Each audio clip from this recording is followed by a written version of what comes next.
ആദ്യം ശ്രീ സുഭാഷ് ബാബു 21 ഇടങ്ങളിലാണ് എൻഫോഴ്സ്മെന്റ് ഡയറക്ടറേറ്റിന്റെ പരിശോധന നടന്നിട്ടുള്ളത്.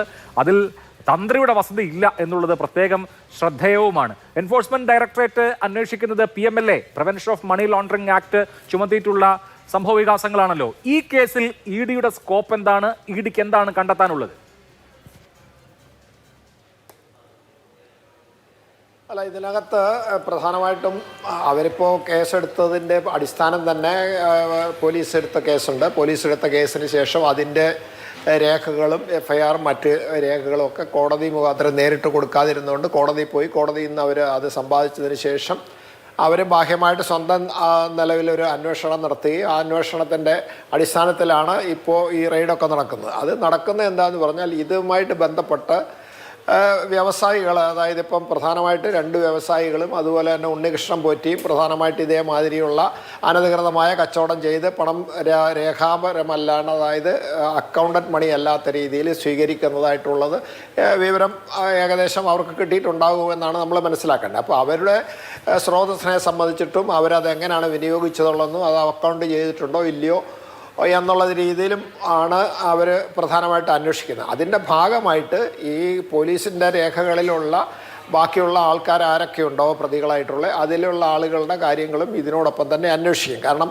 പണം ഏതെങ്കിലും ഒരു സോഴ്സിൽ നിന്ന്, ഒരാളിൽ നിന്ന് അല്ലെങ്കിൽ ഒരാളുടെ അക്കൗണ്ടിൽ നിന്ന് അല്ലെങ്കിൽ അയാളുടെ ബന്ധുക്കളുടെ ഏതെങ്കിലും അക്കൗണ്ടിൽ നിന്ന് അങ്ങോട്ടും ഇങ്ങോട്ടും മാറ്റപ്പെട്ടിട്ടുണ്ടെങ്കിൽ അനധികൃതമായിട്ട് പെട്ടെന്ന് ഈ കാലയളവിൽ ഏതെങ്കിലും രീതിയിലുള്ള പണം വരികയോ പോകുകയോ ഒക്കെ ചെയ്തിട്ടുണ്ടോ എന്നുള്ളത് പരിശോധിച്ചതിന് ശേഷം അതിൽ ഇതിൽ നിന്നാണ് ഈ പണം വന്നത്, അത് ഇതിൽ നിന്നാണോ പണം വന്നത് ആണെങ്കിൽ അതെന്താ ചെയ്ത്, അത് പ്രാദേശികമായിട്ടാണോ അതോ ദേശീയ തലത്തിലാണോ അതോ വൈദേശിക തലത്തിൽ ഇതിനുമായിട്ടുള്ള ബന്ധങ്ങളുണ്ടോ എന്നുള്ളത് അന്വേഷിക്കുക എന്നുള്ളതാണ് പ്രധാനമായിട്ടും ED ഉദ്ദേശിക്കുന്നതെന്നാണ് ഞാൻ മനസ്സിലാക്കുന്നത്.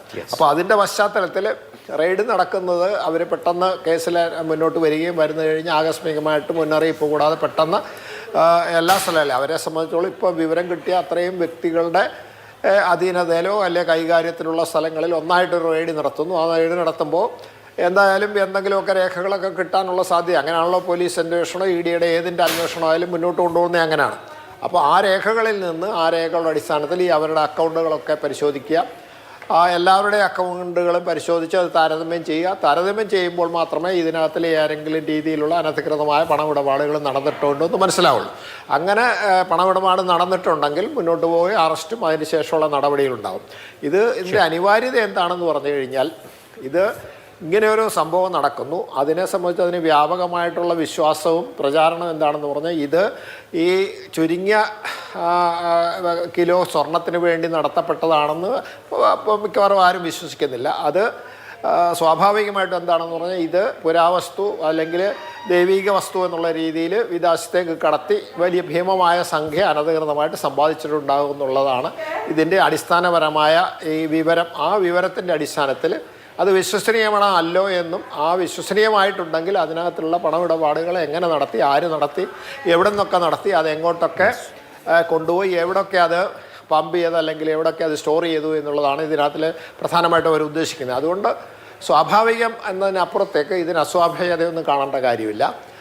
ഇതിനോടൊപ്പം തന്നെ എന്താണെന്ന് പറഞ്ഞാൽ ഇതിനെ അനുബന്ധമായിട്ട് ഈ പറയുന്ന വ്യക്തികളുടെ ഇതുമായിട്ട് ബന്ധപ്പെടാതെ മറ്റ് അൺഅക്കൗണ്ടഡ് സമ്പാദ്യങ്ങളോ അല്ലെങ്കിൽ പുറത്ത് ഡിസ്ക്ലോസ് ചെയ്യാത്ത ഏതെങ്കിലും ധനസമാഗമ മാർഗമോ അല്ലെങ്കിൽ ഏതെങ്കിലും ഡെപ്പോസിറ്റുകളോ ഒക്കെ ഉണ്ടെങ്കിൽ അതുമൊക്കെ ഇതിൻ്റെ കൂടെ അന്വേഷണത്തിൽ വരും. അപ്പോൾ സ്വാഭാവികമായിട്ട് അതിനകത്തെ സംബന്ധിച്ചുള്ള അങ്ങനെ സമ്പാദ്യമുള്ള ആളുകൾ വ്യാകുലത ഉണ്ടാവും.